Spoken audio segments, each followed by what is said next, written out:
It's going to give you recommended paths, language that you can use, what to watch out for. And most importantly is how are you going to execute it? Because a lot of people say, okay, that's great advice, but what do I do next? So this is clear structure Roadmap. on Mhm. what you need to be thinking, what are the pain points you need to identify, outlining the boundaries that you need to set, right, with your team, and how do you prepare to have this conversation so that when you walk into the room or you walk into that one-on-one, you have an exact roadmap of how you're going to solve for their challenge. And then we took it a step further because again, one thing to understand what you need to say, but then you get an opportunity to practice your approach. And maybe you're dealing with different types of people. You need a direct approach or diplomatic or collaborative, boundary setting. And if I do go with this boundary setting, that's great. I understand that there's a lot of uncertainty right now, and we need to address that. My goal is for this conversation to give you clarity on our immediate priorities so that we can and what we can expect. And if you go there, you get an opportunity to practice that conversation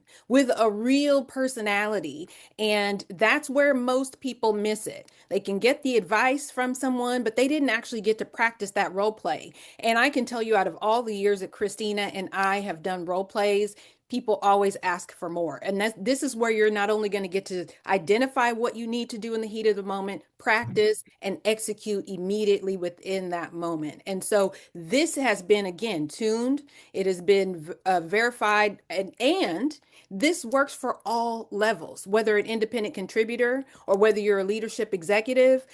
You're going to be able to get feedback based on the role, the scenario, and the amount of information that you feed the AI or feed this Yeah. tool. You're going to be able to get even more refined answers and get to practice. And so that's pretty exciting.